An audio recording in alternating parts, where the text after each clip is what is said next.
Everyone, welcome to trending flame. So Bigg Boss OTT 2 का second weekend आते आते इतना स्कैंडल हुआ घर में। अब्दू की घर में एंट्री हो गई एंड आई वाज होपिंग कि कुछ अच्छा एंटरटेनमेंट मिलेगा, ना कि सिर्फ प्लानिंग, प्लॉटिंग एंड फेकनेस। थोड़ी देर बाद ही जेड और बेबिका में झगड़ा होता है और जेड अपनी बम दिखाता है उसे प्रोवोक करने के लिए। That's just so wrong। घर वालों ने उसे समझाने की कोशिश की पर जेड तो बेबिका को बुरा भला कहता रहा। अब no doubt Bebika loves to get a reaction, पर ये लड़ाई दोनों की इक्वल थी, लेकिन जेड की हरकत से उसने अपने पैर पर ही कुल्हाड़ी मार ली। इस इंसिडेंट के बाद जेड के पास जिया, आकांक्षा, मनीषा और अब्दू बैठे रहे और ये मुझे बिल्कुल भी सही नहीं लगा। और अगर बैठ भी रहे थे तो उसे कुछ तो समझाते कि उसने क्या किया है। मनीषा जद को कह रही थी कि वो वुमन को बहुत रिस्पेक्ट करता है after what he did with बेबिका, और मनीषा कहती कि बेबिका ने प्रोवोक किया उसे। बेबिका कुछ भी करे, जद ने इतना गलत किया है। Manisha, Jiya and Akanksha really needed to have some more self respect. I wish Bigg Boss ने उस वक्त जेड को निकाल दिया होता। No woman would like to be around him. Salman Khan ने इस टॉपिक को एड्रेस किया और जेड को खूब डांटा, but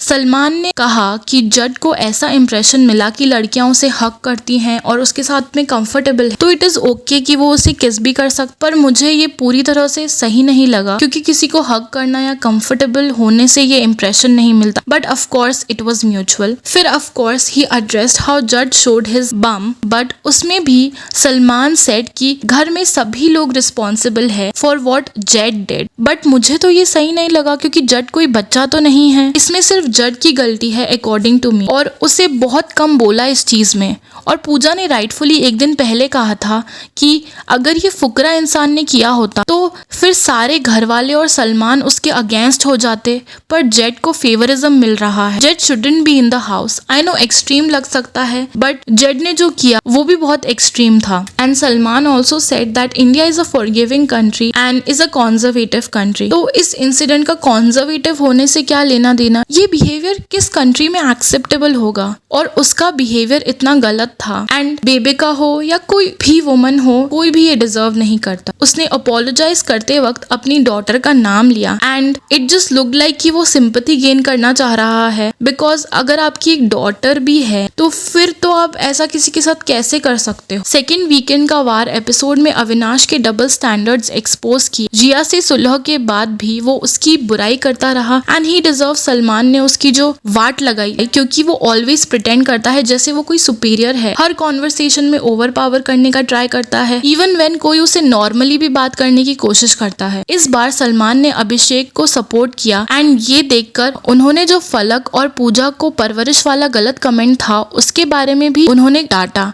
but at the same time दिख रहा था कि सलमान के जरिए ऐसा अभिषेक और पूजा के दिमाग में डाला जा रहा है कि उन्हें अलायंस बनानी चाहिए। तो आई गेस पूजा को रेलेवेंट बनाने की कोशिश चल रही है एंड आई एम श्योर ऐसा दिखेगा हमें बहुत जल्द। बेबिका को भी सलमान ने उसके प्रोवोकिंग नेचर के लिए क्रिटिसाइज किया और वो फिर भी समझने को तैयार नहीं है। Akanksha got eliminated in the second weekend का वार। लाइव में पता चला कि मंडे वाले एपिसोड में Abdu will leave the house, जिससे पहले वो नॉमिनेटेड लोगों में से 4 जनों के साथ एक वीडियो बनाता है, जो है Manisha, Jiya, Jad and Avinash. Hope video अच्छा लगा। अब बिग बॉस की और भी वीडियोस देख सकते हैं मेरे चैनल पर। प्लीज लाइक, शेयर और सब्सक्राइब करना। Thanks for watching.